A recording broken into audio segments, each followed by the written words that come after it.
Bienvenue. Vous êtes tous et toutes là? Bien installés? Alors, 3, 2, 1, c'est parti.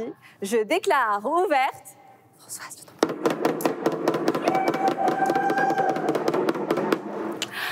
je déclare donc ouverte cette 20e cérémonie Terre de Femmes. Et année exceptionnelle, évidemment, cérémonie exceptionnelle. Donc vous allez voir, ne vous inquiétez pas, on a tout préparé. On est digital, Covid-friendly, on est même masqué. Et attention, on est même palmé. Et donc vous le sentez, on avait envie de vous proposer une cérémonie pleine de légèreté, un peu décalée. Donc on espère que vous allez prendre autant de plaisir à la regarder que nous, on a de plaisir à la tourner. Nous, écoutez, on a la chance d'être accueillis par Pixelis dans un superbe endroit, entouré de plantes. Et donc on est ravis de ce moment que nous allons partager avec vous. Alors avant de commencer, je voulais vous présenter mes acolytes de la journée, animateurs et animatrices préférés.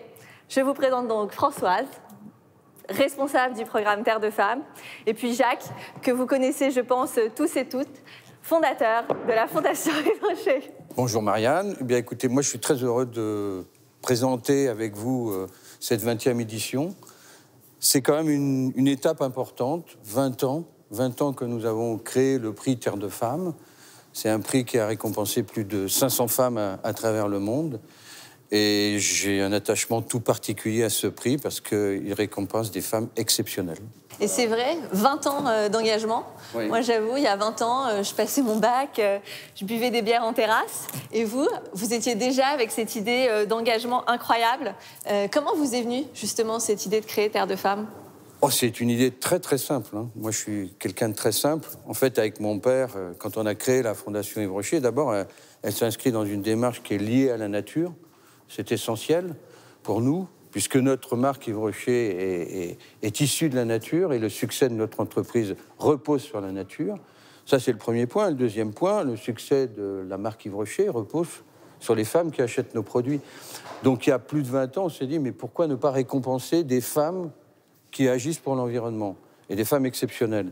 Donc voilà, c'est une idée absolument simple, mais je pense qu'elle était très novatrice, en tout cas à l'époque. Aujourd'hui, eh bien, comme je le disais, on a récompensé plus de 500 femmes à travers le monde. Et bien évidemment, on ne souhaite pas s'arrêter là. La force, en fait, de Terre de Femmes, c'est la richesse de cette communauté qui est à l'image de notre terre, très diverse. Et donc, on voit bien que chacune, en fait, est différente, chaque projet est différent. Mais elles ont en commun cette envie de changer le monde et ce respect qu'elles ont profond pour la terre. Et on voit bien que de ce respect, en fait, naissent de nouvelles modalités d'action qui sont basées sur la coopération, sur l'entraide et aussi sur une manière, finalement, d'être sur cette terre plus simple, finalement, plus présente. Et je pense que ce qui nous touche tous, c'est comment elles essayent, de manière concrète, comme vous dites, de manière simple, Jacques, chaque jour de changer les choses, que ce soit en travaillant à la préservation d'une espèce animale, que ce soit en travaillant sur la culture de semences locales ou en travaillant sur les réserves hydriques. Elles ont chacune leur projet et chacune la manière singulière de le porter. Et oui, Marianne, de ce fait, le prix Terre de Femmes est très contemporain. Il est contemporain puisqu'il est ancré depuis 20 ans dans l'action, dans le réel de ces femmes, dans le présent, et ça résonne d'autant plus aujourd'hui dans ce contexte actuel. Je lisais l'autre jour une étude internationale, je crois Ipsos Global Advisor, qui montrait que les femmes sont beaucoup plus engagées dans l'écologie que les hommes. Elles sont également beaucoup plus nombreuses à se battre pour les causes environnementales. C'est peut-être du fait de leur place dans la société ou du rôle central et social qu'elles jouent au sein de leur communauté. Et d'ailleurs, il y a quelques chiffres qui sont intéressants, je ne sais pas si vous les connaissez, mais en tout cas, sachez que les femmes représentent 40% de la main-d'œuvre agricole. C'est énorme. Si je le dis différemment, c'est un tiers des femmes actives dans le monde qui travaillent dans l'agriculture. Pour nous, c'était aussi le moment de rendre hommage à ces femmes qui ont particulièrement les mains dans la terre, ces femmes planteuses qui ont inspiré et développer notre programme Plantons pour la planète. Donc voilà, on a une pensée toute spéciale pour Anne-Elisabeth au Burkina. On a aussi Irène en Éthiopie, et puis Sabine et Flore en Équateur, et bien sûr Sylvie en France. grâce à leur engagement, grâce à leur combat pour les arbres, elles ont permis de développer le programme Plantons pour la planète, qui devient maintenant Plan for Life, avec ces 100 millions d'arbres plantés partout dans le monde. Ces femmes ne sont souvent pas assez entendues, pas assez soutenues, et c'est pour ça aussi que ce prix existe, pour pouvoir les accompagner financièrement, mais aussi les mettre en avant et leur donner la parole, pour qu'elles puissent vraiment, en fait, être entendues, devenir des véritables actrices de changement, porteuses de solutions pour l'avenir. Je pense que le rôle des femmes est essentiel. Elles ont un rapport avec le temps, avec les éléments aussi qui nous dépassent, nous les hommes. Et donc c'est vrai que c'est un grand plaisir de soutenir ces femmes à travers le monde. Moi j'insiste souvent sur le fait que, bien sûr qu'il y a le prix en France, il y a le prix en Allemagne, il y a le prix dans les pays européens, il y a le prix en Ukraine, en Russie, il y a le prix au Maroc aussi, il y a le prix au Mexique. Et le rôle des femmes, il est quand même différent aussi suivant les pays. Et c'est notre rôle aussi de les valoriser. C'est notre rôle de montrer qu'il y a des femmes qui se battent pour notre terre, pour ce rapport physique, charnel que nous avons justement avec la terre. Et c'est toujours pour moi un grand plaisir de soutenir ces femmes. Ces femmes sont extraordinaires et je tiens à toutes les remercier. Et merci, merci, merci 500 fois, 1000 fois, 100 000 fois pour ce que vous faites. Mesdames, c'est extraordinaire.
Maintenant, François, je vais te laisser la parole. Tu vas nous présenter comment sont sélectionnées les différentes lauréates. Oui, merci Marianne. Donc, en effet, c'est très simple. Nous lançons un appel à candidature entre le mois de juin et le mois de septembre. Au mois de septembre, nous recevons beaucoup de candidatures qui affluent un petit peu de toutes les régions du monde. Et nous présélectionnons donc une douzaine de dossiers qui est ensuite proposé donc à la sagacité du jury officiel. Oui, jury tout à fait exceptionnel, qui regroupe des personnes qui agissent à la fois pour le droit des femmes et puis aussi pour l'environnement.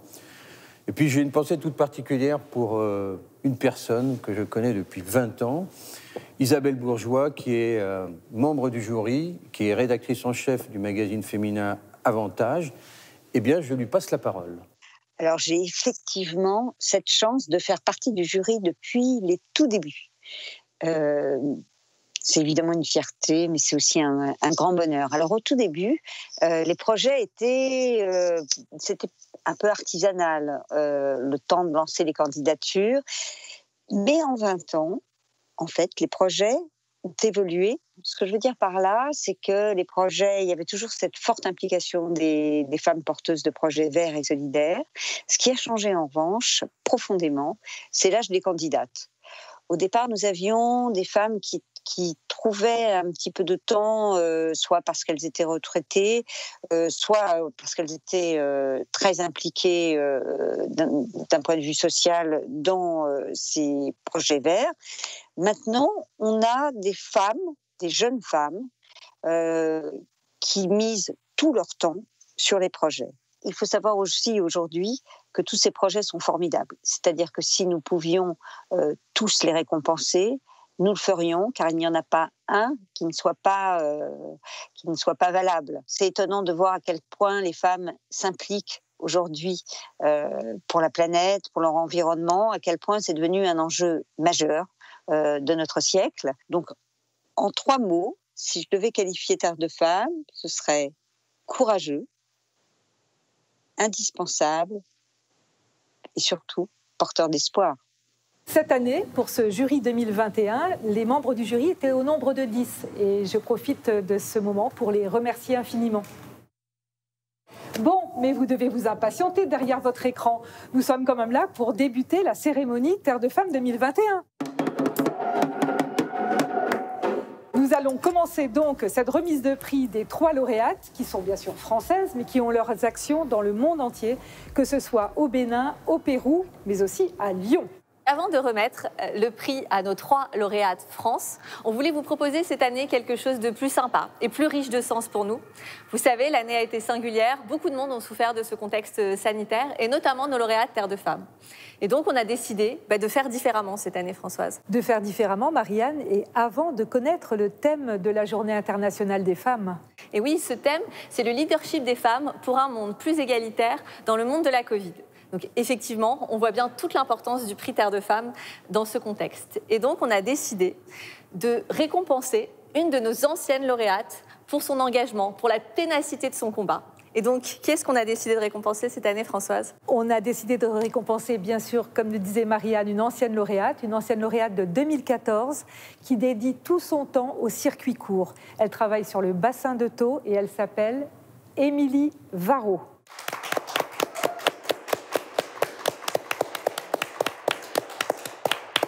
Eh bien, bravo à Émilie. Et donc, à prix exceptionnel, déplacement exceptionnel. Et donc, Françoise a décidé de tenter exceptionnellement, sous vos yeux ébahis, la téléportation pour le bassin de Thau. T'es prête? Je suis prête. Et voilà, grâce à la magie de la technique, je suis téléportée sur le bassin de Thau. Alors, le bassin de Thau se situe à 30 minutes à l'ouest de Montpellier. C'est une zone magique, magnifique, avec un paysage splendide. Et surtout, c'est une zone humide, donc à protéger pour la richesse de sa biodiversité. Marion, qui nous filme, veux-tu nous faire un petit panorama, s'il te plaît, pour nous montrer la beauté de ce paysage? Je pense que vous êtes tous derrière votre ordi, donc ça va vous faire du bien de rêver. Mais si je suis là aujourd'hui avec vous, c'est surtout pour rencontrer Émilie, pour lui remettre donc ce prix exceptionnel, qui est un prix qui salue la pérennité de son engagement. Je suis particulièrement heureuse de te remettre cette broche qui sera la deuxième pour toi et qui est le symbole de ton engagement depuis 7 ans déjà. Je remercie la Fondation parce que voilà, c'est beaucoup de travail, beaucoup d'énergie depuis des années et je suis contente qu'on se retrouve en fait 7 ans plus tard, que le projet soit toujours là, qu'il se soit déployé sous d'autres aspects, d'autres axes et qu'on continue à partager voilà, le plaisir de faire des projets ensemble et d'échanger ensemble. En tout cas, bravo encore et tu vas recevoir une dotation de 5 000 €. Est-ce que tu as une idée de ce que tu vas faire avec cette dotation ? Eh ben, je pense que ça va vraiment nous permettre d'appuyer le déploiement sur le côté solidaire du projet, puisqu'on travaille sur l'alimentation un peu pour tous maintenant, avec des paniers sur la précarité alimentaire, ou en tout cas pour aider à lutter contre la précarité alimentaire, et aider chacun en tout cas à pouvoir découvrir les produits locaux. Voilà, donc je pense que vraiment ça va nous aider sur cet axe-là. Et d'autre part, on a la chance cette année, pour ceux qui ne le savent pas, de fêter les 20 ans du programme Terre de Femmes. Qu'est-ce que ça évoque pour toi, ces 20 ans, cette date anniversaire du prix Terre de Femmes, toi qui nous as connus déjà il y a 7 ans? Ce que je retiens en tout cas depuis le début de notre rencontre, c'est la rencontre ensemble, la rencontre avec les autres femmes engagées et inspirantes, c'est-à-dire à la fois d'être fière de ce qu'on fait, voilà, cette fierté que ça m'a procuré, dans le projet, que ça m'a procuré avec les rencontres, la fierté de ce qu'elles font aussi et l'envie d'aller plus loin ensemble. Donc c'est c'est ça que ça m'inspire. Merci Émilie, en tout cas, et merci de nous faire découvrir aussi ce paysage incroyable de ta région et de ton territoire sur lequel tu agis au quotidien. C'était pour nous très important d'être là sur place pour te remettre cette nouvelle broche au nom de la Fondation Yves Rocher. Et je pense que je vais rendre l'antenne, le moment de me téléporter à Paris. Je vous laisse découvrir le projet d'Émilie en images.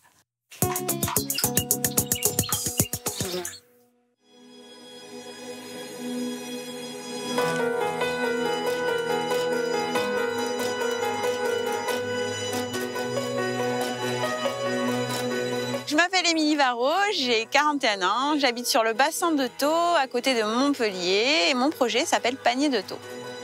C'est un projet qui est ancien, puisqu'on l'a démarré en 2008, autour de deux produits emblématiques de la lagune, donc la conchiliculture et la pêche, donc il s'appelait Panier Poisson Coquillage. Et aujourd'hui, il a pris une toute autre envergure, puisqu'aujourd'hui, nous avons 70 producteurs qui participent à ce projet, et plus de 3000 familles. Donc, pour faire simple, ce sont des groupements d'achat, c'est-à-dire qu'on voulait reconnecter les citoyens à leur alimentation locale et à leurs producteurs locaux. Donc, chaque semaine, ils ont une interface Internet qui leur permet de passer commande. Et ensuite, dans chacun des villages, ils ont 1 heure pour rencontrer directement leurs producteurs et récupérer les produits qu'ils ont commandés. Ça a du sens parce que quelque part c'est une logique. On y trouve des produits de qualité qui viennent de la proximité. On rencontre des gens, ça crée du lien social et il y a également de la confiance qui s'installe entre un producteur et un consommateur. Le déclic, c'est vraiment un déclic personnel. Moi, j'ai grandi dans une famille qui est très proche du terroir et de son ancrage dans son territoire. Et quand je suis arrivée ici, je ne trouvais pas en fait de poisson. Et du coup, ça a été aussi une rencontre avec Claudia, qui est pêcheur sur l'étang, et Annie, qui est conchilicultrice. Et je leur ai demandé, en fait, est-ce que vous viendriez pas en fait livrer mon village si je m'organisais avec quelques familles? Et c'est vraiment parti de là, d'une amitié, d'une rencontre et d'une envie de manger bon.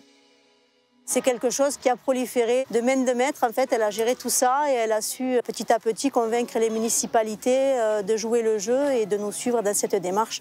Et on s'est rendu compte aussi qu'on pouvait faire des circuits touristiques. Donc j'ai 2 bateaux, j'ai le bateau de pêche et puis le bateau l'Étoile de Thau qui nous permet de prendre des gens à bord et de leur faire des circuits pédagogiques comme ça pour pouvoir leur faire découvrir notre passion qui est la pêche et nos produits locaux. Moi, ce qui me booste au quotidien, c'est le faire ensemble. C'est aussi de réapprendre à s'émerveiller au quotidien de nos produits, de nos terroirs, de nos territoires, de notre environnement local. Grâce à cet émerveillement-là, on a envie ensuite, effectivement, de protéger, de respecter. Donc pour moi, c'est vraiment le lien vers la sensibilisation. Et pour ça, c'est l'implication.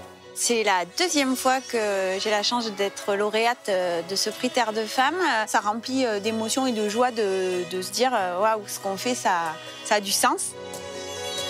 Le premier prix Terre de Femmes date de 2014, donc c'est vrai qu'en 7 ans, il s'est produit pas mal de choses. On a eu des nouveaux villages qui se sont montés en panier de Thau, plus de producteurs, plus de bénévoles engagés.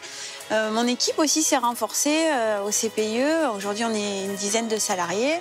Donc le prix il aide à ça aussi, et toujours à cette reconnaissance sur le projet qui permet aux gens de s'apercevoir que finalement, on peut manger local et de façon assez simple grâce à ce type de projet.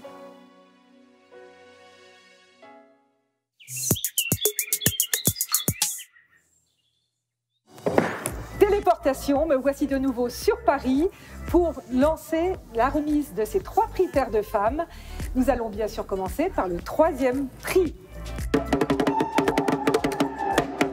Jacques, je vous passe la parole. Alors, moment tout à fait exceptionnel, eh bien le 3e prix est remis à Joanne, qui nous vient de Villeurbanne. Bravo Joanne. Mais au fait, Marianne, vous savez où est Françoise? Françoise? Ah ben oui, elle est partie à Lyon, en vélo. Allez Françoise, à tout à l'heure. Fais attention à toi.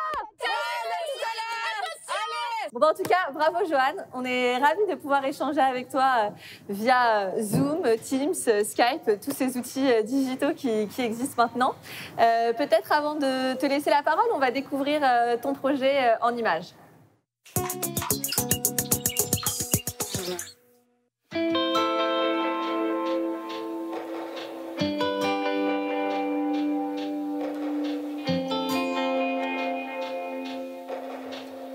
je m'appelle Joanne Boichon, je suis architecte de formation et je suis la directrice cofondatrice de Mineka, qui est basée à Villeurbanne dans le Rhône. Mineka, c'est une association qui a été fondée par des architectes et qui a pour but de démocratiser le réemploi dans la construction par plusieurs moyens d'action.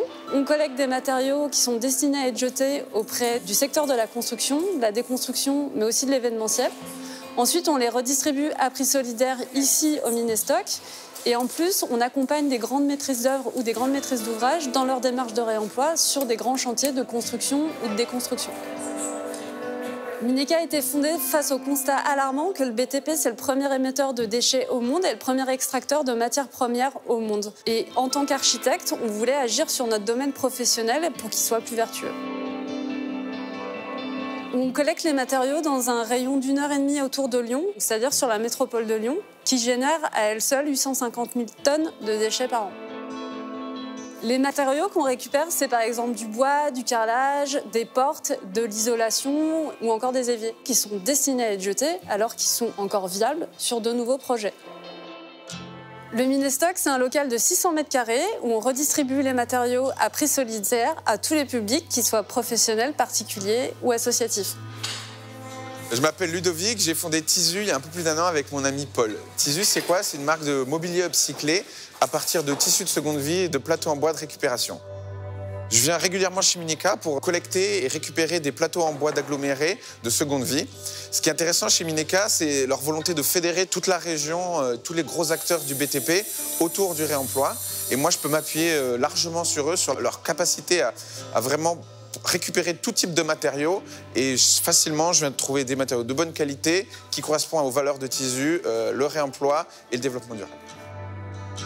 Depuis sa création en 2016, Mineka, c'est 2700 tonnes de matériaux détournés de la benne, 10 personnes impliquées dans la gestion associative, c'est bientôt 5 salariés et une trentaine de bénévoles.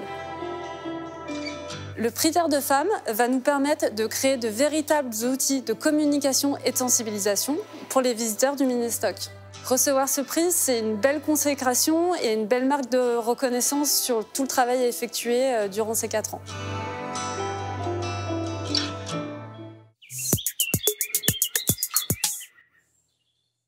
Eh bien, écoute, Joanne, bravo pour ce beau projet.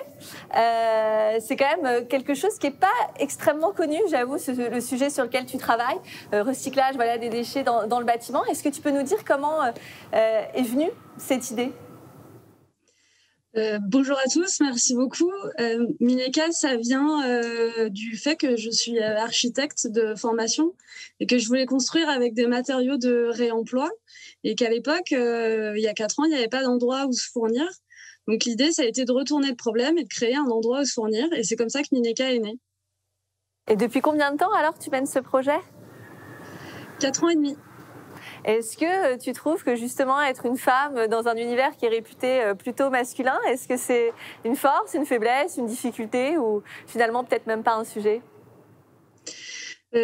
Comme je suis pas un homme et que j'ai pas fait l'expérience à l'envers, je pourrais pas vous dire. Mais je sais juste qu'il y a eu vraiment une différence entre le début où on ne prenait pour des fous et des folles parce que le projet était tout d'abord porté que par des femmes et qu'aujourd'hui, ça y est, on commence à nous faire confiance et ça fait vraiment chaud au cœur.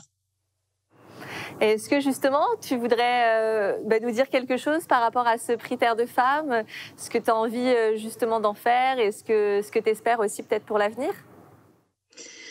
Tout d'abord, je suis très heureuse parce que c'est une très belle reconnaissance de mon travail et du travail de toute l'équipe de l'association, de tous les membres, de tous les bénévoles et des salariés.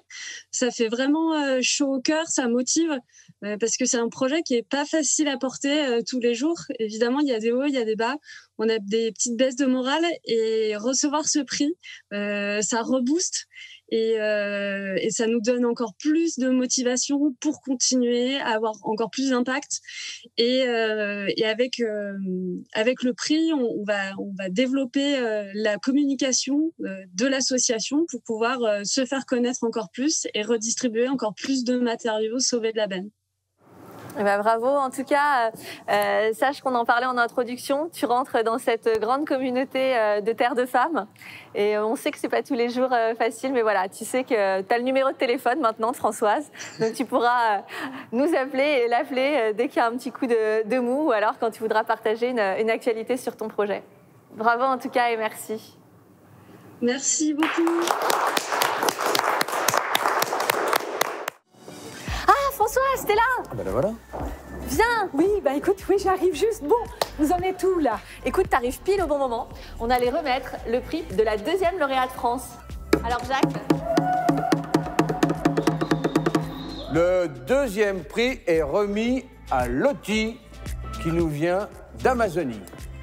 Bravo Lottie! Bravo! Bonjour Lottie. Je sais que tu es avec nous et que tu es avec nous en direct de l'Amazonie. C'est un grand plaisir pour nous de t'avoir vraiment en direct et nous y tenions beaucoup parce que j'ai la grande joie de t'annoncer, le grand plaisir de t'annoncer que tu as reçu le 2e prix de Terre de Femmes 2021.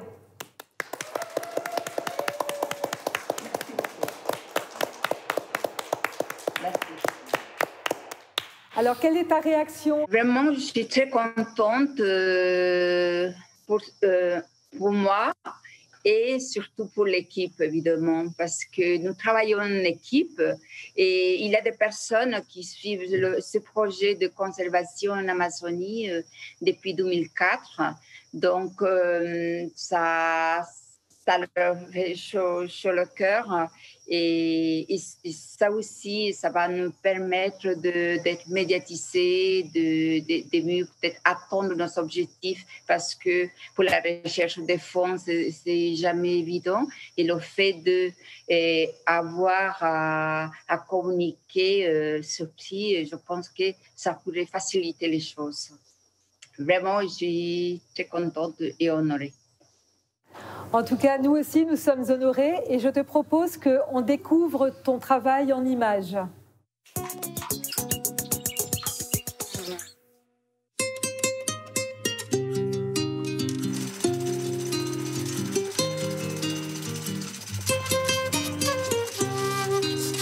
Je suis Lottie Moré, présidente de l'association Biodiversité amazonienne et administratrice de la concession de conservation Yanayacumaquia dans la région de Loreto au Pérou. Nous conservons cette réserve naturelle depuis 2006 avec les communautés locales et actuellement aussi avec l'aide de quelques scientifiques qui viennent faire de la recherche sur cet espace riche en biodiversité. Dans cette concession de conservation, il y a une tourbière, c'est la plus grande de l'Amérique latine. Il y a aussi des sources d'eau blanche, d'eau noire, d'eau rougeâtre. On trouve facilement des animaux sauvages, on voit des loutres géantes, on voit des singes. On est émerveillé par tas de beauté. Voilà l'importance pour conserver cet espace amazonien. Concrètement, la concession, elle fait 4 fois la taille de Paris, parce qu'elle fait 40 000 hectares. Il y a 7 types d'écosystèmes. Nous avons planté 30 000 arbres en 2012. Nous travaillons à peu près avec 1200 familles, qui fait à peu près 1200 personnes. Et il y a les gardes forestiers qui sont issus des communautés locales. J'ai eu envie de lancer ce projet, je pense, par mes origines, parce que je suis née en Amazonie péruvienne. Je suis venue en France, j'ai ouvert un magasin de céramique d'art et là, je travaillais avec le Pérou. Et c'est grâce à ça que j'ai fait connaissance de l'ethnie Shipibo. C'est une ethnie qui habite en forêt amazonienne. Je ne pouvais pas rester insensible de voir la forêt enfumée à droite et à gauche. Ce prix Terre des Femmes est important pour moi, pour l'association, pour l'équipe, pour les communautés locales, parce que ça va permettre de de faire connaître ce projet à l'international et ça va nous servir pour l'achat de matériel, pour la transformation de l'aguar et l'açaï. Ce sont des super aliments. On va transformer du fruit en huile. C'est très utilisé dans la cosmétique et la médecine d'ailleurs. Ça va nous aider pour continuer le projet Yanayakumakia et à la fin, ça va donner un travail aux communautés locales. Et on a beaucoup d'espoir parce qu'il y a les jeunes qui s'intéressent, les plus jeunes aussi. Et ce sont eux notre espoir pour que ce projet puisse durer dans le temps.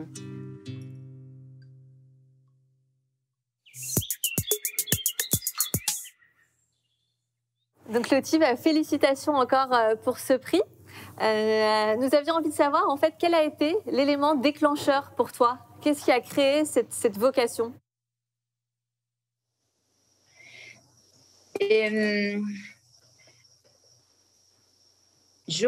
pense, et je me dis souvent, au tout départ, ce sont mes origines, parce que je suis amazonienne, je suis née au bord d'une grande rivière, là, je ne sais pas si vous entendez le bruit de la rivière, et El Huayac, c'est un affluent de l'Amazone, et j'ai des souvenirs très forts et qui venaient à mon esprit quand j'étais en France, parce que là, j'habite à nouveau en Amazonie.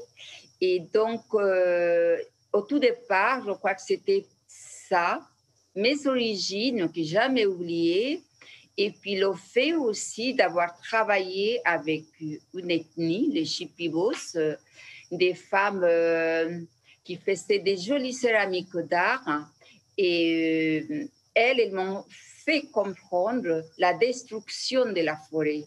J'ai constaté la déforestation de la forêt et c'est là, petit à petit, c'est mis en moi la façon ou la forme d'agir, de faire quelque chose pour ce magnifique endroit qui est l'Amazonie et qui est d'intérêt général, je considère un bien commun pour l'humanité. Et je ne me fatigue jamais, je ne me lasse pas, même si le projet en soi, il est fatigant. Oui, j'imagine, parce que nous, ce qu'on trouve hyper impressionnant, c'est qu'en fait, la zone que tu protèges, de ce qu'on a compris, elle est 4 fois grande comme Paris. Donc, en fait, c'est quand même immense. Donc, comment tu fais, toi, pour protéger cette zone immense? Nous pouvons compter avec ces personnes loyales et voilà. Ils ne sont pas très nombreux, hein? Ils sont 4 gardes forestiers, mais aussi on a l'aide des communautés. Ça fait qu'avec eux, et puis avec une équipe aussi en France de l'association Envol Vert qui nous aide à chercher des financements pour la protection de cet espace. Évidemment, et les 4 gardes forestiers, ce n'est pas suffisant parce que, étant donné que cet endroit il est bien préservé, et de plus en plus, il y a une pression anthropique de cet espace. Donc, il faut mettre plus de gens. Ouais, écoute, bravo en tout cas, Lottie. Et merci. Merci. Parce que c'est vrai que pour nous, c'est un très beau projet Terre de Femmes parce qu'on sent ton engagement et ton courage au quotidien. Cet attachement que tu portes à cette terre natale. Et puis, comme tu l'expliques très bien, finalement, comment tu as réussi à embarquer toutes les communautés aux alentours et donc en faire un véritable projet collectif au service du bien commun, comme tu le disais si bien. Donc, merci beaucoup. Et puis, à bientôt, on espère. On t'embrasse. Merci à vous. Merci, Véronique.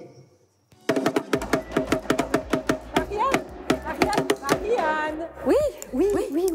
Et est-ce que tu peux arrêter, s'il te plaît? Parce que là, c'est le grand moment de révélation du premier prix Terre de Femmes. Mais je sais, Françoise, pour ça, j'étais à fond, là. En fait, je voulais demander un truc à Jacques. Jacques, je vais bientôt partir en congé maternité. J'attends 2 garçons. L'avenir de Terre de Femmes, c'est aussi les hommes. Du coup, je pourrais peut-être remettre le premier prix cette année. Mais avec plaisir. Votre voix compte triple aujourd'hui, alors profitons-en. Avec grand plaisir. Merci Jacques. Et du coup, je suis ravie de remettre le premier prix Terre de Femmes cette année à Naomi. Bravo Naomi. Bravo Naomi.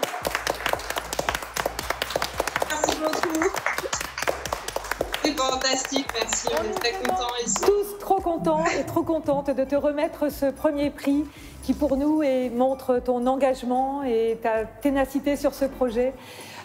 Mais je pense qu'au lieu de parler, le plus simple, c'est encore de regarder ton projet en images.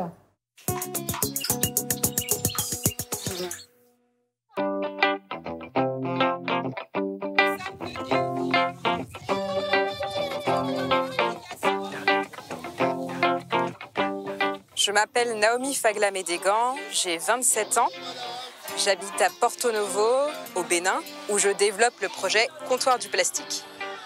Mon projet vise à mettre en place une filière où on va pouvoir récupérer et transformer les déchets plastiques en broyat et que ceux-ci servent à la fois à nettoyer la ville et à créer de l'emploi pour les populations. Au quotidien, nous avons une activité de récupération des déchets plastiques auprès des petits collecteurs informels de déchets qui œuvrent au niveau des dépotoirs. Nous avons une activité de tri, de nettoyage et de transformation de ces plastiques en broyat que nous vendons après aux industriels sur le continent et qui en refont des objets finis. Et nous avons également une série d'interventions sociales. Nous accompagnons les petits collecteurs pour les équiper, pour leur donner des formations en santé, en hygiène, en sécurité. Et nous intervenons également dans les écoles pour les sensibiliser à la pollution plastique et mettre en place le tri sélectif dans les établissements. L'objectif du projet est triple. Il y a un volet environnemental, limiter la pollution plastique dans la ville de Porto Novo. Un volet social, créer des emplois verts. Et un volet économique, stimuler l'économie locale en créant une véritable économie circulaire autour des déchets plastiques.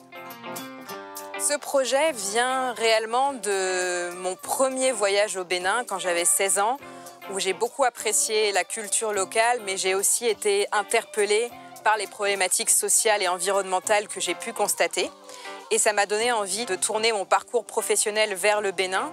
J'ai fait un programme centré sur l'Afrique à Sciences Po Paris et puis j'ai réfléchi en parallèle à mon projet avant de monter l'association Bobeto, qui veut dire ramasseur d'ordures, pour pouvoir agir sur ces thématiques.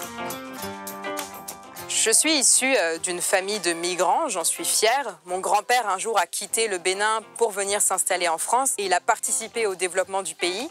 Et je trouvais que c'était une assez belle idée de faire le chemin inverse, c'est-à-dire de mettre mes compétences et mon expérience au service d'un projet pour le bien commun au Bénin. Le prix Terre de Femmes est vraiment important pour nous car ce sera notre première subvention officielle au projet Comptoir du plastique. Avec ce prix, nous allons pouvoir réaliser des investissements matériels, embaucher plus de ressources humaines pour être plus solides et développer le projet encore plus loin.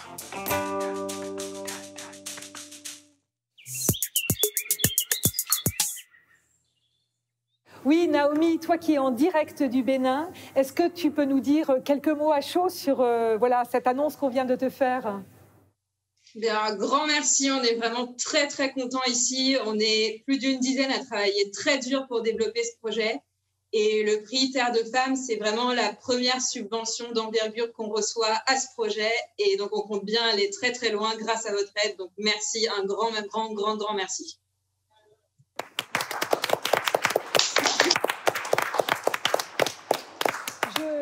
Je crois savoir que Jacques Rochet, donc fondateur de la Fondation Yves Rocher, a quelques questions pour toi. Oui, Naomi, d'abord, je vois que tu as commencé très tôt à agir. Tu as fait Sciences Po, tu es allé au Ghana, en Colombie, aujourd'hui tu es au Bénin. Moi, je ne connais pas le Bénin, je connais le Ghana, je connais le Burkina Faso. J'espère qu'un jour, je viendrai au Bénin. Pourquoi cette démarche depuis toujours, pour toi ? Très bien. Déjà, le Bénin, c'est une partie de mes origines. Mon père est métis franco-béninois.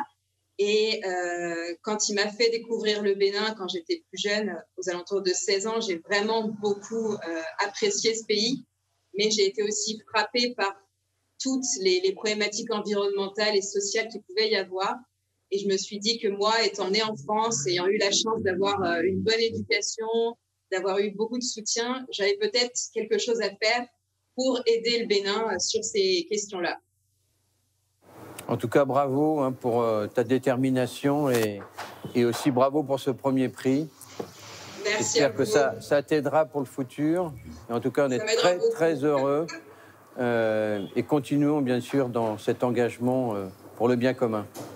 Merci. Et puis n'hésitez pas à venir nous rendre visite. On a une chambre d'amis, donc on vous accueille quand vous voulez. Écoute, j'espère qu'on va avoir l'occasion de te voir aussi en France cette année. On l'espère avec le contexte actuel. Mais en attendant, je crois que tu avais une petite surprise pour nous. Oui, alors j'ai fait venir 2 musiciens de Porto Novo qui ont fait une petite composition originale pour l'occasion et qui vont vous l'interpréter maintenant. C'est bon les gars? Oui, ça peut aller. Ok, on y va.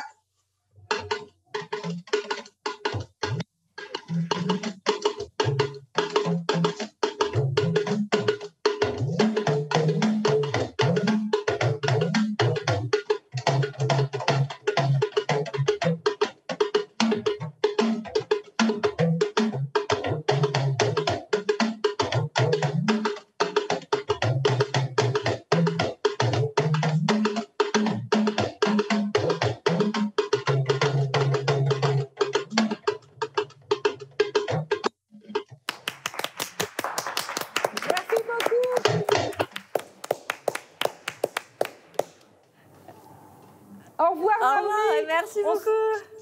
Bravo. Merci beaucoup, à bientôt. On se rappelle vite. À bientôt. Merci beaucoup. On se rappelle demain. C'est un grand bonheur de terminer cette cérémonie Terre de Femmes avec l'ambiance africaine, la musique africaine. Je tiens à remercier tout d'abord nos 3 lauréates, mais aussi toutes nos lauréates qui participent à Terre de Femmes depuis des années. Et puis je tiens à remercier Françoise qui organise avec brio et puis surtout plaisir et puis humour cette cérémonie.